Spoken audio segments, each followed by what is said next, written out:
Nas terras geladas do norte, onde o vento uiva como um lobo faminto, e os fiordes cortam a paisagem como garras de um deus adormecido, nasceu uma lenda. Não uma lenda de reis em tronos de ouro, ou de magos que sussurram aos céus, mas a saga de um homem, forjado no gelo e no fogo, um homem chamado Eric, que viria a ser conhecido como o Lobo de Ferro.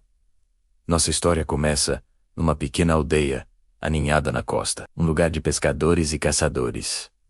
Gente dura como a rocha sobre a qual construíram suas casas. Eric não era filho de um Jarl. Seu pai Bjorn era um ferreiro, um mestre em seu ofício, cujas mãos calejadas podiam dar forma ao metal, como um poeta dá forma às palavras. Sua mãe, Freya, tinha o espírito do mar, selvagem e imprevisível, mas com uma profundidade de amor, que era o porto seguro de Eric.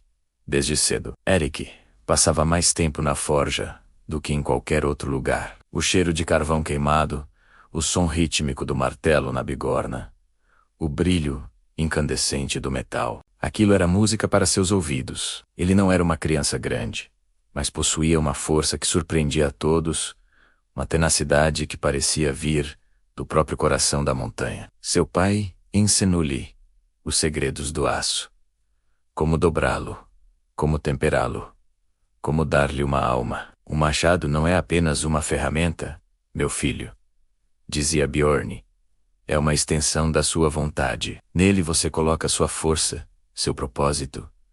Mas a vida nas terras do norte é tão generosa quanto cruel. Numa noite em que a lua se escondeu e as estrelas pareciam chorar, o alarme soou. Não eram os lobos das montanhas, mas algo muito pior. Invasores de Alemar, com escudos pintados com a serpente negra, desceram sobre a aldeia como uma praga. Eles vieram pelo ouro, pela comida e pelo sangue. A aldeia lutou bravamente. Os pescadores empunharam arpões, e os caçadores, seus arcos. Bjorn, o ferreiro, lutou com um martelo que usava para forjar espadas. Sua fúria é tão quente quanto o fogo de sua forja. O Robemeric, com não mais de 16 invernos, viu seu mundo desmoronar. Ele viu seu pai cair, defendendo a forja, o coração de sua família. Viu sua mãe ser levada, arrastada para os navios, com a proa de dragão.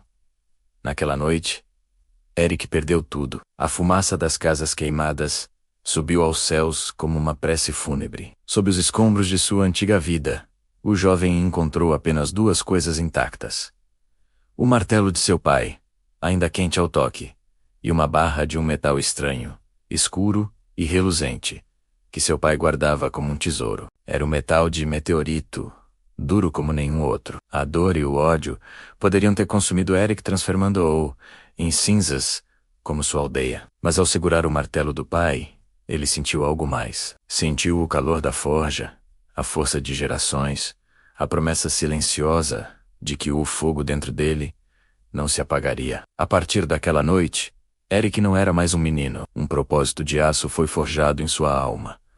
Ele iria caçar a serpente negra. Ele traria sua mãe de volta. Durante dias, ele trabalhou na forja arruinada, sem comida, sem descanso, alimentado apenas pela sua sede de vingança e pela memória do rosto de sua mãe. Ele usou o metal das estrelas, o meteorito, e com o martelo de seu pai, golpe após golpe, ele forjou não uma espada, mas um machado de uma mão, perfeitamente equilibrado, com uma lâmina escura que parecia absorver a luz. No cabo de freixo, ele entalhou a imagem de um lobo. Com um machado na cintura, ele partiu, sozinho.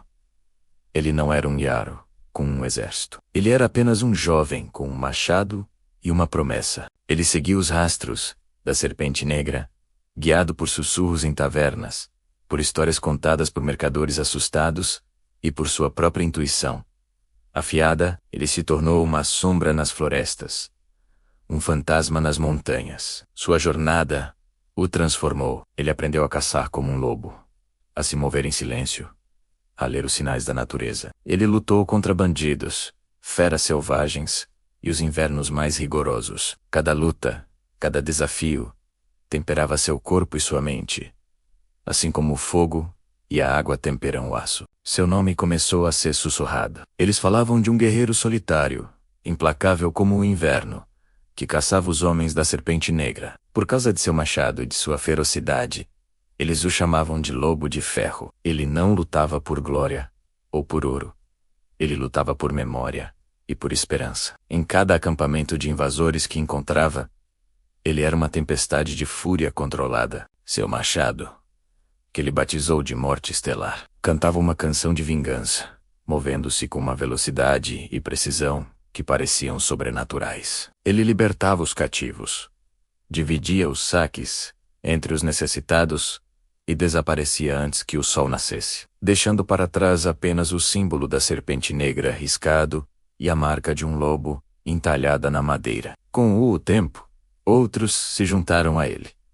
Não um exército, mas uma matilha. Guerreiros despojados, homens e mulheres que também haviam perdido tudo para os invasores. Uma caçadora ágil, chamada Astrid, cuja flecha nunca errava o alvo. Um gigante gentil, chamado Gunnar, que lutava com um escudo feito da porta de uma taverna. Eles não seguiram Eric por causa de um título ou de uma promessa de riqueza. Eles o seguiram porque viram nele a mesma chama que queimava em seus próprios corações. Eles viram o Lobo de Ferro e reconheceram um alvo. Finalmente, após anos de busca, Eric descobriu o paradeiro da Fortaleza da Serpente Negra, uma ilha rochosa, envolta em névoa, governada por um senhor da guerra brutal, chamado Ralph, o Sem Rosto, pois usava um elmo de ferro que escondia suas feições. Era lá que ele mantinha seus tesouros e seus prisioneiros mais valiosos. Era lá,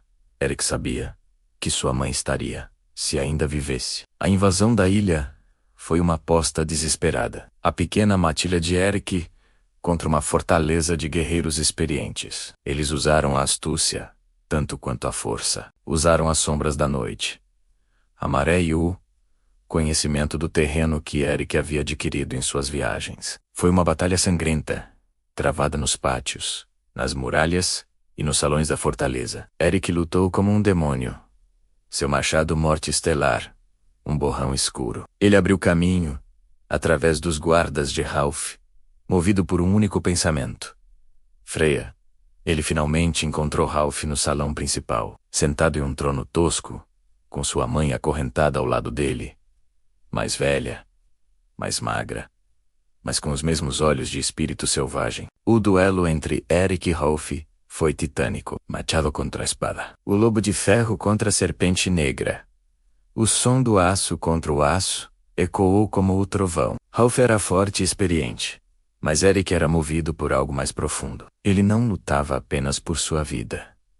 Ele lutava para reaver sua vida roubada. No movimento final, explorando uma abertura, o machado de Eric encontrou seu alvo. O elmo de ferro de Ralph foi partido em dois, e o reinado da Serpente Negra chegou ao fim. Libertar sua mãe foi o momento que o sustentou por todos aqueles anos. O abraço que eles compartilharam valeu mais do que todo o ouro do mundo. Ele não era mais apenas o Lobo de Ferro, o Vingador. Naquele momento, ele era Eric, filho de Bjorn e Freya. Eric não se tornou um Jarl. Ele não buscou o poder. Com sua mãe segura e seus companheiros ao seu lado, ele voltou para sua antiga aldeia e a reconstruiu. A forja de seu pai foi reerguida, mais forte do que antes. O som do martelo na bigorna voltou a ecoar pelo fiord. Mas desta vez, não era um som de vingança, mas de criação e esperança. A saga de Eric, o Lobo de Ferro, não é uma história sobre reinos e coroas. É a história de como um menino ferreiro se tornou uma lenda. Uma história que nos ensina que a verdadeira força não vem do aço de uma espada, mas do propósito que a empunha. E que mesmo na noite mais escura, um único fogo alimentado pelo amor e pela coragem pode iluminar o caminho de volta para casa. Obrigado por assistirem a esta saga. Se você gostou desta história, não se esqueça de deixar seu like, se inscrever no canal e ativar as notificações para não perder nossas próximas lendas. Até a próxima.